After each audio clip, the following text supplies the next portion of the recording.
Hi everyone, this is Martina. Hope you're doing well. I do as much as I can. Not very easy these days.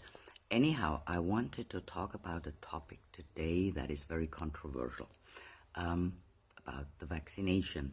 And I'm not discussing to do it or not to do it, but I want to pinpoint here a fact why a way of doing it makes sense and another way doesn't make sense. Maybe you have heard of maternal antibodies. Those are antibodies that are moved from the mother to the baby. Now, when you start vaccinating, in that period when they are still active, the vaccine won't do anything. So for cats, it's a little bit difficult to pinpoint a time frame, how long they will be active. It can be a few weeks up to 4 months. So the best way to target and find out what's the level of activity is to have a titer test done. That means you take a blood sample and check for antibodies.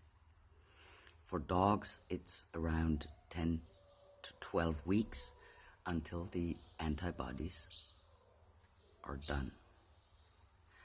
That is the point in time where you want to consider if you want to vaccinate your animal. And still, there is a variety of vaccines that the vet might push you into, but only choose those that are really, really, really relevant, the core vaccines. For dogs, avoid under all circumstances leptospirosis and kennel cough. They don't make sense, they don't last very long.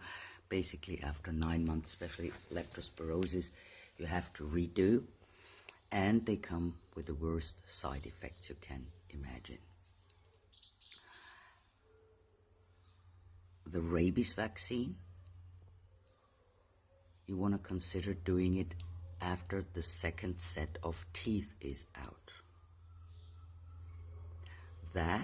Doing it that way, waiting for maternal antibodies to be done, choosing the core vaccine each at a time, not all together, having like 4 weeks in between, choosing the rabies vaccine only after a second set of teeth is out.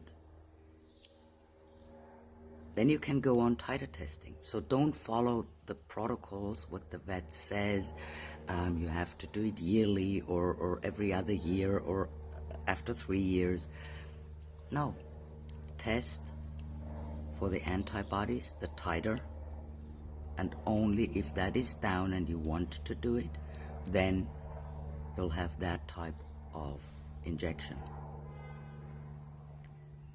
I can tell you and assure you, and it's proven, it's even said by some vaccine manufacturers, they have tested that on dogs.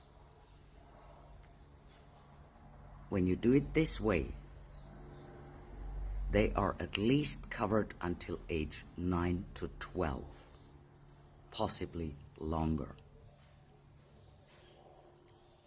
Sometimes we have some stupid laws that force you to have this or another type of vaccine on a regular basis. Unfortunately, you may have to follow those rules. Then we can work on a detox. There are ways to detox the results of any injection. I also created a powerful recording that helps doing exactly that, antidote for harmful injections. It helps not only for animals but also for humans and human injections.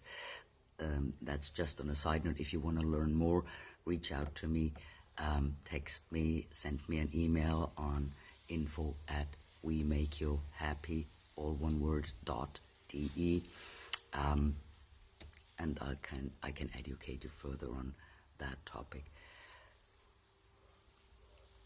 maybe you already have an idea how I think about those things, but you have to make your own decision on that. Do your own research and go with what feels better to you, but do it in a good way, for your animal, and try to avoid pushing those things only for the profit of the vet and the pharmaceutical industries. And don't blame them, please. They just don't know it better. They have learned that the pharmaceutical industry is funding the universities, and with that they tell them what they have to teach. And so those doctors just follow the programming here.